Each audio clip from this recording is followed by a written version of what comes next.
Hello viewers, আজ আমি চলে এলাম আপনাদের সামনে বেশ কিছু ফিশ নিয়ে। দেখুন এখানে বেশ ভ্যারাইটিস ফিশ আছে। ভিউয়ার্স, কি ভাবছেন এই ফিশগুলো কি বাজার থেকে কিনে আনা হয়েছে? হুম, একদমই না। এই ফিশগুলো আনা হয়েছিল আমাদের গ্রামের বাড়ির নিজেদের পুকুর থেকে। ফিশগুলো কতটা ফ্রেশ ছিল দেখুন।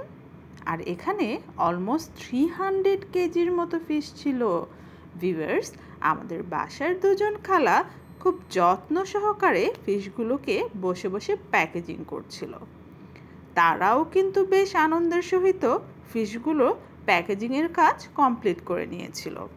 ভিউয়ার্স, আপনাদের বাসায় যদি কখনো এমন অনেক রকমের ফিশ আনা হয়, তাহলে আপনারাও ঠিক এভাবে অল্প অল্প করে ফিশগুলোকে প্যাকেজিং করে ফ্রোজেন করে রাখতে পারেন।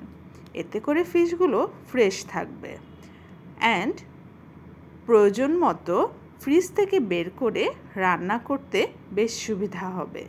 ভিউয়ার্স, আমার ভিডিও যদি আপনাদের একটুও মন ছুঁয়ে থাকে, অবশ্যই আমার চ্যানেলটাকে লাইক, কমেন্ট অ্যান্ড শেয়ার দিতে ভুলবেন না কিন্তু। আল্লাহ হাফেজ।